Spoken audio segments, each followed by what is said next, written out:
Polygamy is becoming more mainstream. How many wives did David have? And he had tons of wives.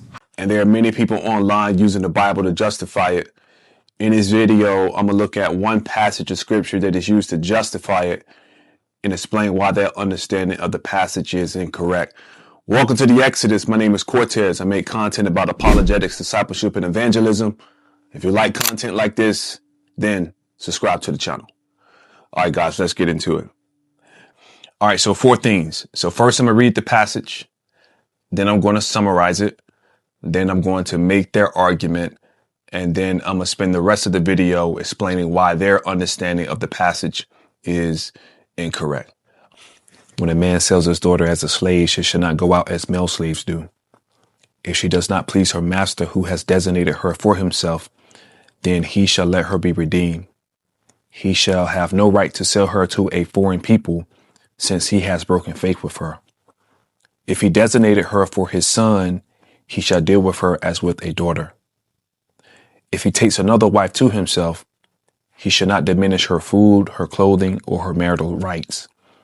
And if he does not do these 3 things for her, she shall go out for nothing without payment of money. In this passage, a father is making the unfortunate decision to sell his daughter into indentured servitude through the institution of marriage. Again, a father, he's making the hard choice to sell his daughter into debt slavery through marriage. Now, this was something that was common in Hebrew culture. See Leviticus 25 and 39. When a person faced economic hardships, they would sell themselves into slavery as a way to pay off the debts. Now, I don't talk about slavery in this video. I made a separate video about this about 3 years ago. If you're interested, you can check it out right here. This video is talking strictly about polygamy. So when the man receives the female debt slave, there are 3 outcomes. First, verse 8, he does not marry her. Verse 9, the son marries her. In verse 10, he takes on another wife, and he does not deny the female debt slave food, clothing, and marital status. So that's the argument for polygamy in verse 10. He is taking on another wife, and he is not denying the one that he received through the marital arrangement, food, clothing, and marital status. So that's the implicit argument for polygamy. He's able to take a second wife. But the question is that what's really happening in this passage? All right, so here's the plan. First, I'm going to offer my interpretation with no justification. Second, I'm going to make 2 statements that add interpretive context to the Mosaic Law in general and to case law specifically. And then 3, I'm going to give you the details of my interpretation or my justification for it. All right, so here we go. The first one. So let's back up. So the man is receiving a female debt slave through this arrangement, and there are 3 outcomes. So verse 8, he does not marry her. Verse 9, he does not marry her. Verse 10, he does not marry her. All right. Verse 8, he does not marry her because he's not pleased with her. Verse 9, he does not marry her because the son marries her. And in verse 10, he does not marry her because he takes on a different wife, and he does not deny the female debt slave food, clothing, and shelter. All right. So that's my interpretation of this passage. So the case law is giving 3 contingencies on what happens when the marital arrangement falls apart. That's the whole point of the case law. If marriage took place, then there would be no reason for the case law. The case law is only there when the marital arrangement through indentured servitude falls apart. Verse 8, he does not marry her. Verse 9, the son marries her.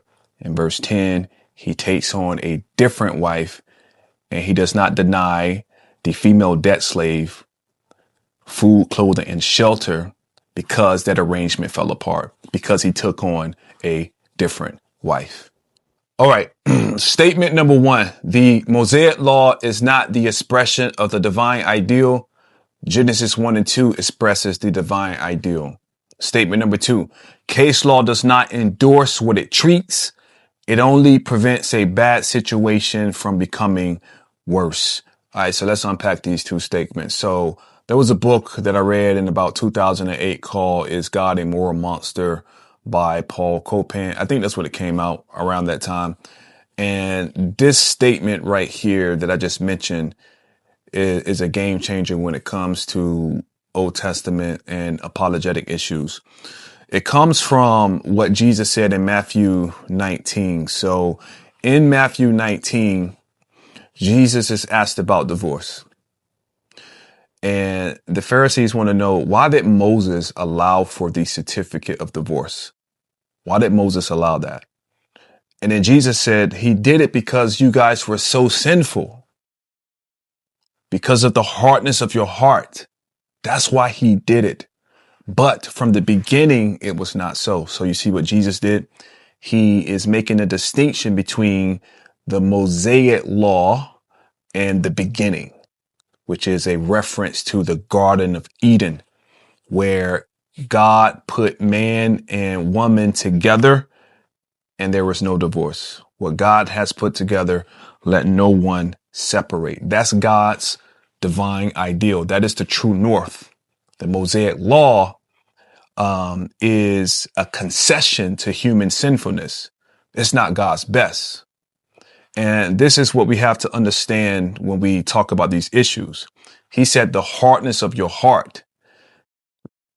That is a reference to Pharaoh, and that is a reference to the children of Israel in the wilderness. That's how bad they were. That divorce happened and Moses allowed it.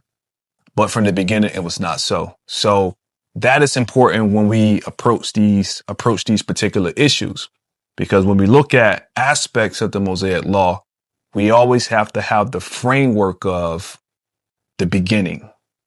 The Mosaic Law is overshadowed by the beginning, and the Mosaic Law is designed to incrementally move people back towards the divine ideal. It's not expressing the divine ideal.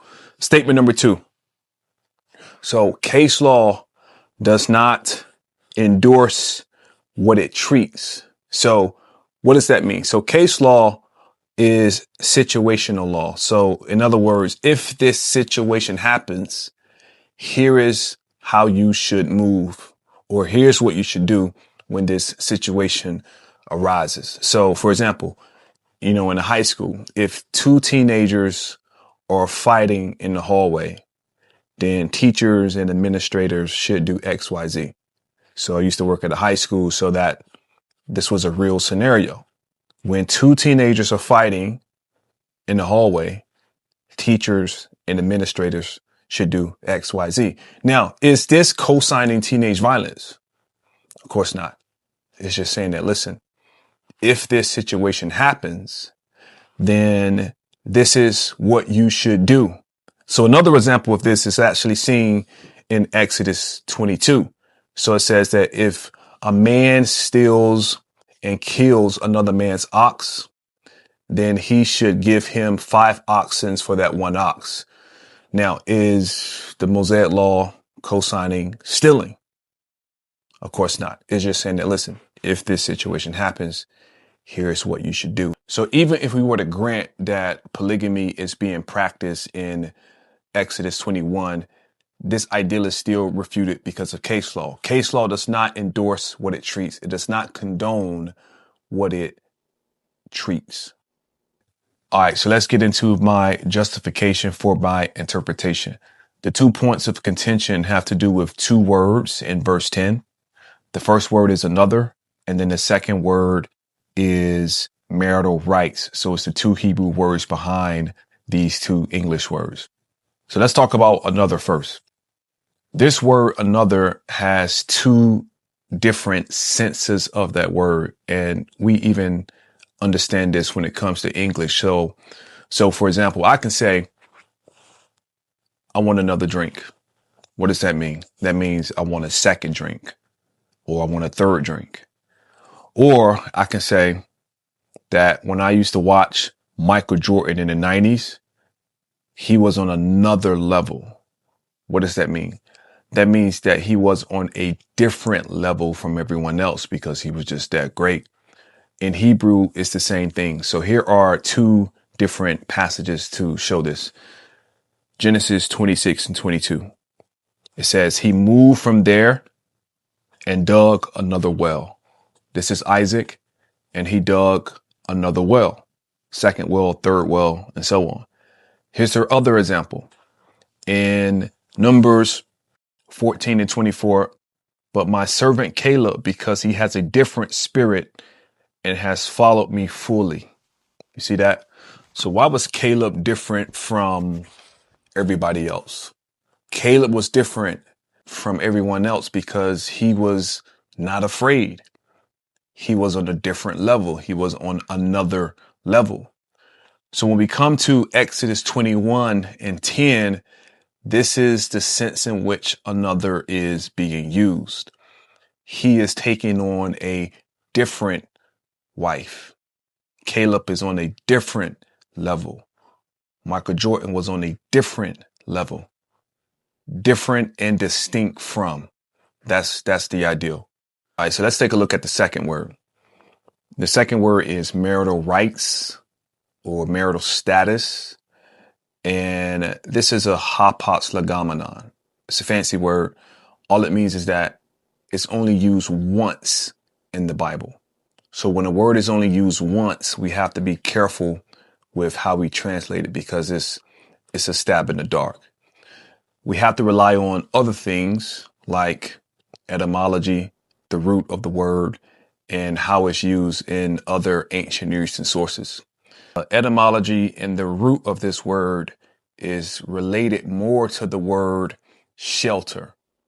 And I go into this in my notes, but it is more etymologically related to the word shelter.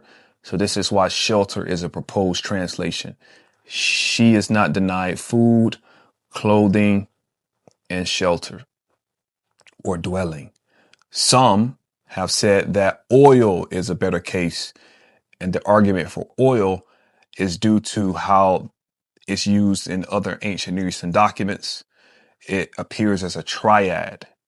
It comes with food, clothing, oil. Food, clothing, oil. It appears as a triad.